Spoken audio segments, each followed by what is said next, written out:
What's going on, y'all?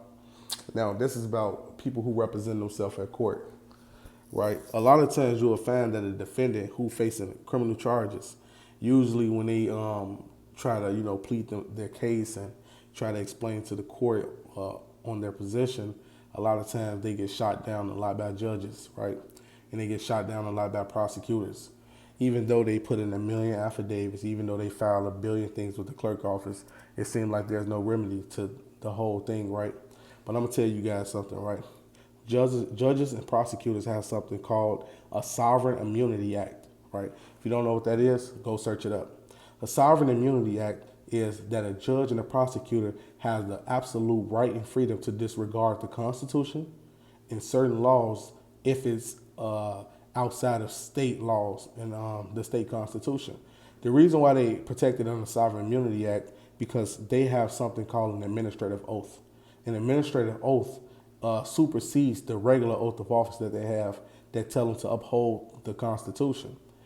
In many cases, judges and prosecutors don't have to listen to constitutional questions. A lot of times they don't accept any constitutional argument. A lot of times they won't even honor a constitutional argument.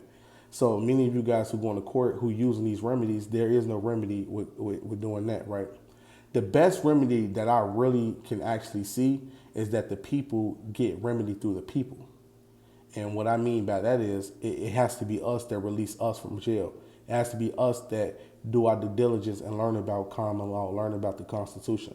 Because it's like they trick the defendant, they trick your attorney, and they trick the jury, right, to all believe in this administrative jurisdiction. But since people don't know the difference in this administrative jurisdiction, they all get lost. So when your attorney go to court, they only can argue the color of law because they're a member of the Bar Association, right? But that's not either here or there. I'm going to let you guys know this.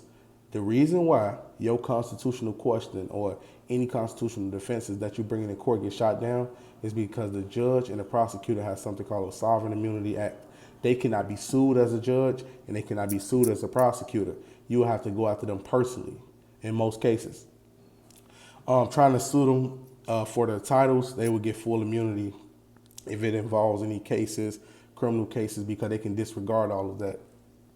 That's why it's very important for you guys to know my take on jurisdiction. I tell people don't challenge it, get out of it. That means you cannot exercise a right until you relinquish yourself or release yourself from these people's jurisdiction. If you have contracts with the state, I pray that many of you guys come to the understanding and understanding how it works. So many of you guys who step into the light and want to practice the Second Amendment, practice the right to travel, those don't apply to U.S. citizens. And you are a U.S. federal citizen if you have any of those U.S. federal citizen documents.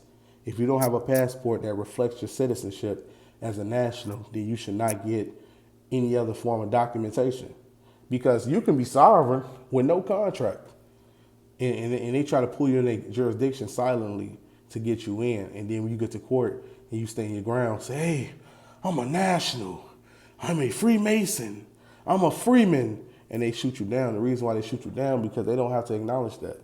That's not a part of their administrative oath to acknowledge the Constitution. It's not a part of their administrative oath to respect anything or comply with anything that you propose to the court. I just want you guys to understand that, right? All right.